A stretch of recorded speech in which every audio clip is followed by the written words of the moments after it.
के शुरू में हम एक बच्चे जो को देखते हैं। उसकी मदर की आज डेथ हुई थी, तो वो काफी अपसेट था और अपने घर के बाहर बैठा हुआ था। उसके सामने एक कार आके रुकती है, जिसमें से एक आदमी जो के घर के अंदर जाता है, लेकिन जो के फादर उसे अरेस्ट कर लेते हैं क्योंकि वो एक पुलिस ऑफिसर थे और हो सकता है कि उन्हें इस आदमी पर शक हो या कोई और मसला हो। अब सीन शिफ्ट होता है 4 महीने बाद, जहाँ जो का फ्रेंड उसे बताता है कि वो एक मूवी बना रहा है और उसमें जिसका लीडिंग कैरेक्टर रखेगा वो एक लड़की है जिसका नाम एलिस है। जो ये बात अपने फादर से डिस्कस करता है, जो अभी तक अपनी वाइफ की डेथ को लेके बहुत सैड होते हैं। वो जो से कहते हैं कि नहीं, तुम अपना टाइम अच्छी जगह स्पेंड करो, ना कि इन लड़कों के साथ कोई मूवी बनाने में। तुम बेसबॉल खेलना सीखो। मैंने उसके क्लब की मेंबरशिप ली है। लेकिन जो उसमें इंटरेस्टेड नहीं होता और यहाँ से सीधा अपने घर जाता है। तभी उसे उसका दोस्त बुलाता है कि हमें तुम्हारी जरूरत है, एलिस आने वाली है और तुमने कैरेक्टर्स को मेकअप करना है, तो जल्दी से पहुंचो।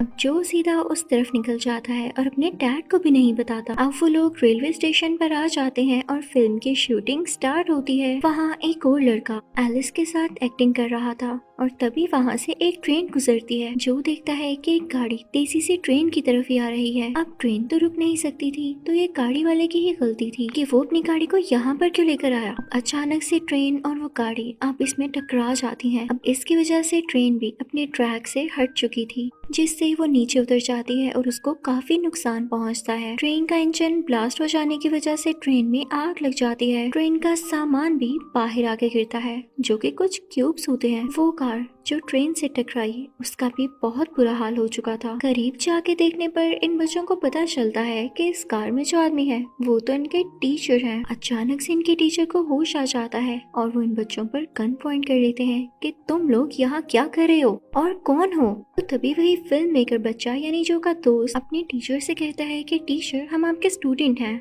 आप हमें बायोलॉजी पढ़ाते हैं। तो तभी वो टीचर काफी डर जाता है। वो इन बच्चों से कहते हैं कि आज जो भी हुआ तुम किसी को मत बताना, वरना वो तुम सबको मार डालेगा और सिर्फ तुम ही लोगों को नहीं, तुम्हारी फैमिली को भी मार डालेंगे, तो यहाँ से भाग जाओ। तभी वहाँ पर एयरफोर्स के कुछ ऑफिसर्स आते हैं, तो बच्चे इनको देखकर अपनी गाड़ी में वहाँ से निकल जाते। सब बच्चे अपने अपने घर उतर जाते हैं। अब जब जो अपने घर जा रहा होता है तो एलिस उसे वही क्यूब देती है जो कि ट्रेन से गिरा था। अब अगले दिन जब जो और उसका दोस्त बैठकर टीवी पर न्यूज देख रहे होते हैं तो उन्हें पता चलता है कि उनके टीचर को एयरफोर्स की टीम ने रेस्क्यू कर लिया है और उनका इलाज हो रहा है। तभी जो का दोस्त उसे बताता है कि कल जो हमने शूटिंग की है ना, उसमें सीन्स काफी मजे के आए हैं, तो मैं चाहता हूँ हम अपनी शूटिंग को कंटिन्यू रखें। लेकिन मसला ये है, एलिस आज शूटिंग के लिए नहीं आएगी क्योंकि कल वाली बात की वजह से वो घबराई हुई। तो जो उसे कहता है उसे मनाने का काम तुम मुझ पे छोड़ दो। अब इधर जो के दोस्त का कैमरा तो हो जाता है खराब, तो वो उसे ठीक होने के लिए देता है और कहता है कि इसमें जो जो सीन्स हैं वो मुझे प्लीज निकाल कर दे देना।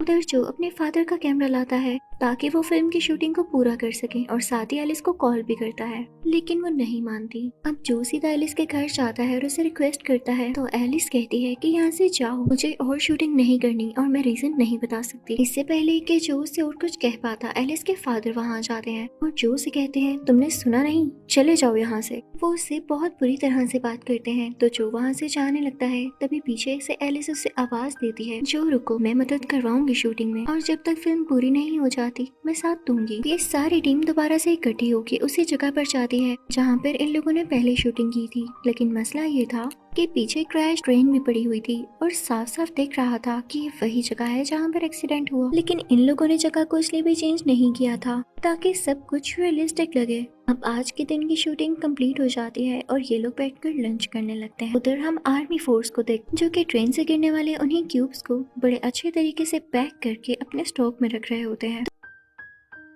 तो तभी वहाँ पर जो के फादर भी आते हैं और उनसे पूछते हैं कि आखिर ये क्यूब्स हैं क्या। तो एयरफोर्स के ऑफिसर्स उन्हें कुछ नहीं बताते। वो एक कर्नल थे जो कि इस बात को शायद छुपाना चाह रहे थे कि ये क्यूब्स असल में हैं क्या। जो कि फादर सीधा एक शेरिफ के पास जाते हैं और उनसे भी पूछते हैं, तो शेरिफ भी उन्हें समझाते कि ये तुम्हारा काम नहीं है, तुम अपनी फैमिली पर ध्यान दो, वो लोग जो करते हैं उन्हें करने दो ना। अब वहाँ से शेरिफ कहीं जा रहे होते हैं और एक गैस स्टेशन पर रुकते हैं जहाँ पर उन्हें कुछ आवाजें आती हैं और तभी वहाँ पर ढेर सारे डॉग्स भाग कर आ रहे होते हैं, जैसे उनके पीछे पीछे कोई लगा हो। शेरिफ की गाड़ी का सायरन भी रिंग होने लगता है। शेरिफ उसे बंद करते हैं। तभी उनके पास से तेजी से कोई चीज गुजरती है। पास ही एक शॉप थी और उस शॉप के ओनर को कुछ भी खबर नहीं थी कि बाहर क्या हो रहा है। वो बस म्यूजिक सुन रहा था। लेकिन पीछे ब्लर सीन में हमें ये दिखाया जाता है कि शेरिफ की कार को कोई जोर जोर से मूव कर रहा है, कोई ऐसी क्रिएचर जो कि शेरिफ की भी जान लेना चाह रही हो। तभी लाइट्स डिम होने लगती हैं और जब शॉप ओनर बाहर जाकर देखता है तो शेरिफ की कार पूरी तरह से टूट चुकी होती है। शॉप ओनर उस क्रिएचर को ढूंढ ही रहा होता है और साथ में शेरिफ को भी कि आखिर वो गए कहाँ।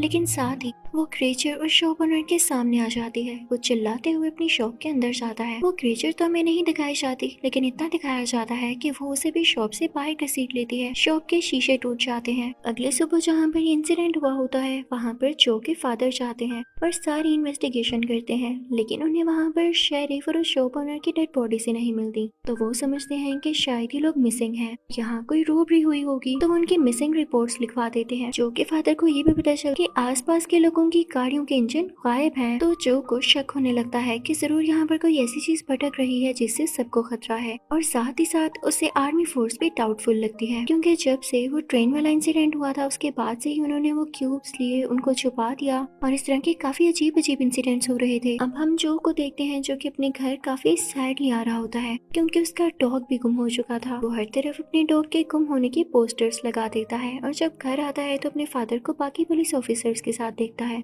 तभी वहाँ पर लाइट डिम होने लगती है। जो कि फादर काफी अपसेट होते हैं कि लाइट को क्या हो गया, और जब वो पता करवाते हैं तो उनको पता चलता है कि पूरी सिटी में लाइट नहीं है। तो शहर की बिजली यानी इलेक्ट्रिसिटी ठीक करने के लिए किसी इलेक्ट्रिशियन को भेजा जाता है, लेकिन वो क्रिएचर भी उस पर अटैक करके उसके गाड़ी के शीशे तोड़ देती है और फिर उसको भी मार डालती है। अगले दिन हम देखते हैं कि जो के फादर कुछ लोगों से बातचीत कर रहे होते हैं। तो शहर के सारे लोग अपने साथ होने वाले इंसिडेंट्स को जो के फादर को बताते हैं। कोई कहता है कि हमारे घर से माइक्रोवेव चोरी हो गया है, कोई किसी चीज का नाम लेता है तो कोई किसी चीज का। साथ ही साथ अचानक से लाइट जाने वाली बात भी बहुत अजीब थी। तभी वहाँ पर एक बूढ़ा आदमी खड़ा होता है और वो जो के फादर को बताता है, देखिए मैं रेडियो सुनता हूँ, लेकिन जब भी मैं रेडियो ऑन करता हूँ तो आजकल मुझे आर्मी की बातों के अलावा कोई आवाज नहीं आती। तो यहाँ पर जो के फादर का शक पक्का हो जाता है कि जरूर इसमें एयरफोर्स का हाथ कहीं ना कहीं तो है। वो पुलिस स्टेशन आकर रेडियोस को ऑन करने का कहते हैं और तभी वहाँ पर वालिस के फादर को देखते हैं, जिन्हें चोरी के इल्जाम में वहाँ पर पकड़ा हुआ था, लेकिन छोड़ा जा रहा था क्योंकि प्रूफ हो चुका था कि चोरी इसने नहीं की। वो जाते जाते जो के फादर से कहते हैं कि अपने बेटे को समझा लो कि मेरी बेटी से मिलने दोबारा मत आए। फिर हम जो और उसके फ्रेंड्स को शूटिंग करते हुए देखते हैं,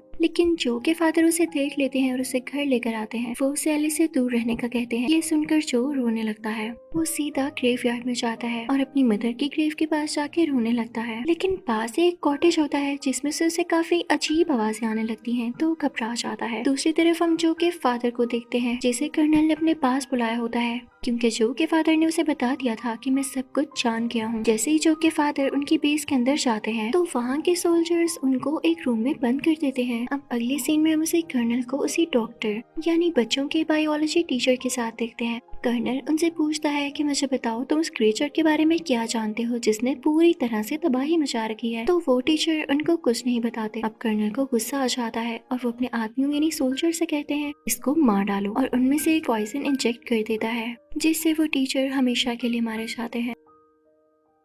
दूसरी तरफ जो अपने घर में अकेला होता है, तभी उसके पास एलिस आती है। वहाँ पर खामोशी होती है। तभी वो ऑब्जर्व करते हैं कि एलिस ने जो को जो क्यूब दिया था, वही क्यूब जो ट्रेन से गिरा हुआ मिला था, वो टेबल पर अपने आप हिलने लगता है और अचानक से दीवार को तोड़ते हुए बाहर चला जाता है। ये इनके लिए काफी शॉकिंग चीज होती है कि एक बेजान क्यूब इस तरह से कैसे मूव कर सकती है। खैर अब इतनी ज्यादा रात हो चुकी होती है तो एलिस अपने घर जाती है, लेकिन उसके फादर उसे बहुत बुरी तरह से डांटते हैं कि तुम भी अपनी माँ जैसी हो, अगर तुम्हें नहीं पसंद घर तो निकल जाओ इस घर से। अब एलिस अपनी साइकिल लेती है और घर से बाहर जाने लगती है। तो तभी एलिस के फादर को एहसास होता है कि वो उसे कितने गुस्से से बोली, तो वो उसके पीछे जाने लगते हैं, लेकिन गाड़ी तेज चलाने की वजह से एलिस के फादर की गाड़ी किसी और गाड़ी से टकरा जाती है और उनका बहुत बुरा एक्सीडेंट होता है। गाड़ी के शीशे तक टूट जाते हैं। एलिस के फादर बहुत ज्यादा जख्मी हो जाते हैं। इससे पहले कि एलिस अपने फादर को देख सकती, वहाँ पर वही क्रिएचर आ जाता है जो कि किसी टाइप का एलियन भी था। एलिस बहुत जोर से चिल्लाती है और अपनी बेटी की चीख की आवाज सुनकर एलिस के फादर गाड़ी से बाहर आते हैं, लेकिन वो क्रिएचर एलिस को कहीं दूर ले जा चुका होता है। उधर जो के दोस्त ने जो टेप डेवलप होने के लिए दी होती है वो तैयार हो चुकी होती है, और अब जब जो और उसका दोस्त वो टेप चलाते हैं तो उनको वो इंसिडेंट वाली रात में सब कुछ दिखाई देता है। साथ ही साथ उन्हें एक अजीब चीज दिखाई देती है, वही क्रिएचर जिसको इन्होंने उस वक्त नहीं देखा था। उधर हम आर्मी फोर्स को देखते हैं, वो उस टाउन के जंगलों में आग लगा देती है क्योंकि ये इनका ऑपरेशन वॉकिंग डिस्टेंस होता है। पूरे शहर में हलचल मच जाती है। जो और उसका दोस्त भी साथ होते हैं और काफी घबराए हुए होते हैं, तो इन्हें भी एक बस में बिठाकर उधर छोड़ दिया जाता है जहाँ पर बाकी सारे लोग थे। तो जो के दोस्त को तो उसकी मदर दिख जाती है। अब जो कहता है कि मैं कहाँ जाऊंगा, तो वो अपने फादर को ढूंढने लगता है। को अपने फादर तो नहीं मिलते, लेकिन एलिस के फादर दिख जाते हैं। वो एलिस के फादर से एलिस के बारे में पूछता है।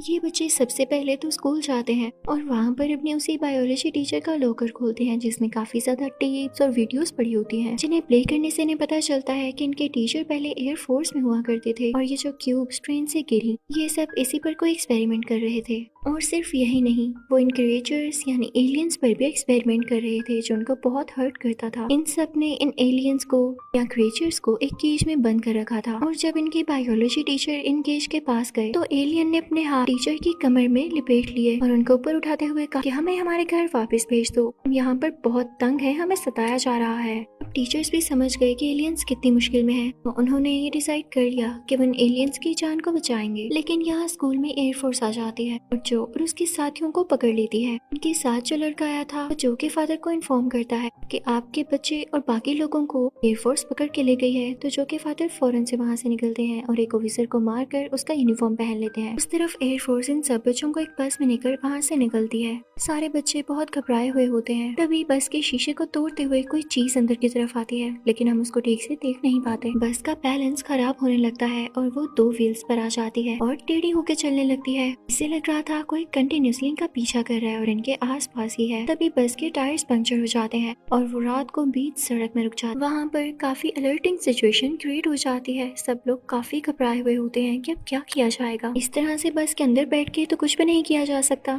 तो अब ये लोग डिसाइड करते हैं कि ये बस का दरवाजा खोलेंगे, लेकिन जैसे ही दरवाजा खुलता है तो वो एलियन किसी ऑफिसर की टांगे पकड़ लेता है और उस पर जोर से अटैक करते हुए उसे अपनी तरफ खींचने लगता है। वो ऑफिसर चिल्लाने लगता है, मुझे बचाओ, मुझे मत जाने दो, लेकिन कोई उसकी मदद नहीं कर पाता। उधर जो कि एक दोस्त को वॉमिटिंग होने लगती है और सब बच्चे काफी डर जाते हैं और ऑफिसर्स को बोलने लगते हैं कि ये सब तुम लोगों की वजह से हुआ है। अब वो ऑफिसर इस बस को स्टार्ट करने लगते हैं, लेकिन टायर्स पंक्चर होने की वजह से वो बस गिर जाती है और वो एलियन यानी क्रिएचर अब इनकी बस के ऊपर था और बस को तोड़ने की कोशिश कर रहा था। उधर बच्चे दरवाजा खोलने की कोशिश कर रहे होते हैं, जबकि ऑफिसर्स उधर कहीं कांटेक्ट करने की कोशिश कर रहे होते हैं कि कोई उनकी मदद को आए। लेकिन इतनी ही देर में एलियन बस को तोड़ते हुए अपना हाथ अंदर करता है। बच्चे उस कर्नल से कहते हैं कि हमें चाबियां दीजिए या हम यहाँ पर स्टक हैं, कम से कम दरवाजा ही खोल दें, लेकिन उसे कीज नहीं मिल रही होती। तो दूसरी तरफ जो को ऊपर टूटा हुआ शीशा मिलता है कि दोस्त उसे ऊपर उठाते हैं कि वो शीशे से बाहर निकले और उन सबको भी बाहर निकाल ले। जो उस तरह से टूटे हुए शीशे को और तोड़ता है और वहाँ से बाहर निकलकर अपने दोस्तों को भी बाहर खींच लेता है और यहाँ पर पहली बार वो उस क्रिएचर को इतने पास से देखता है। उधर कर्नल भी उस क्रिएचर को शूट करने लगता है। सब बच्चे क्रिएचर की नजरों से भागते हुए बस से बाहर निकल आते हैं और उधर क्रिएचर अब कर्नल के बहुत करीब आ चुका था। बड़े बड़े और अजीब से दांतों से कर्नल पर अटैक करता है। कर्नल के पीछे शीशा होता है जिसके साथ लगकर वो पूरी तरह से स्मैश हो जाता है और हर तरफ खून ही खून फैल जाता है। तभी वहाँ पर उस लड़की की कार आ जाती है जिसकी कार में ये लोग पहले भी गए थे। वो इनको अपने साथ ले जाने लगता है। तो जो ड्राइव करते हुए कहता है कि मैं तुम लोगों को ग्रेवयार्ड लेकर जाऊंगा। मुझे उस दिन वहाँ एक कॉटेज में से आवाज आई थी और हमें अपने टीचर की रिसर्च से भी पता चला कि अंडरग्राउंड रहते हैं, तो जरूर वहाँ पर कोई ना कोई क्रिएचर होगा। हम इस बात का पता लगा लेंगे कि इनसे जान कैसे छुड़ानी है। लेकिन रास्ते में ये लोग देखते हैं कि एयरफोर्स के कुछ स्ट्राइक्स चल रहे हैं। वहाँ पर एक टैंक आकर गिरता है जो कि एक दोस्त को जख्मी कर देता है। तो जो का फिल्म मेकर दोस्त उसे कहता है कि मैं इसके पास ही रुकता हूँ, तुम वहाँ पर जाओ। और जो के फादर भी एलिस के फादर को अपने साथ लेते हुए अपने बच्चों को ढूंढने के लिए निकलते हैं। उधर हम जो को कॉटेज में देखते हैं। तो उस कॉटेज के अंदर जाता है तो देखता है कि उसकी बेसमेंट में उस एलियन ने अपनी लैब बना रखी है और वहीं पर एलिस भी है जो कि बेहोश है। जो उसे होश में लाने की कोशिश करता है, उसे स्लैब पे मारता है जिससे वो होश में आ जाती है। वहाँ से वो शेरिफ को भी बचाते हैं, लेकिन तभी वहाँ पर वो एलियन दोबारा आता है और शेरिफ और एक और औरत को पीछे उठाकर फेंकता है। अब जो एलियन के पास जाकर कहता है बस करो और तबाही मत मचाओ, मैं जानता हूँ तुम क्या चाहते हो, तुम अपने घर वापस जा सकते हो, मैं हूँ ना यहाँ पे, मैं तुम्हें यकीन दिलाता हूँ कोई नहीं रोकेगा। तो वो एलियन जो को उठाता है और उसे अपने करीब करके उसका माइंड रीड करता है, तो उसे पता चल जाता है कि जो वाकई सच कह रहा है। तो वो जो को छोड़ देता है और उसके साथियों को भी कुछ नहीं कहता और वहाँ से चला जाता है। अब वो क्यूब्स जो कि एयरफोर्स ने अपने ट्रक्स में भर रखी थी वो एक साथ बाहर निकलती हैं और वाटर टैंक के ऊपर इकट्ठी होने लगती हैं। वो सब मिलकर एक स्पेसशिप की फॉर्म में आ जाती हैं और एलियन उसमें बैठ के जाने लगता है। तभी जो की पॉकेट से उसकी मदर का लॉकेट निकलता है जो उसे पकड़े रखता है, लेकिन फिर उसे छोड़ देता है ये समझकर कि मेरी मदर मेरे दिल में रहती है और मेरे फादर मुझसे मेरी माँ की तरह भी प्यार करते हैं। यहाँ पर जो और एलिस के फादर भी आ चुके थे जो उनका हाथ थाम लेता है और यहीं पर इस मूवी की एंडिंग होती है। Thank you for watching.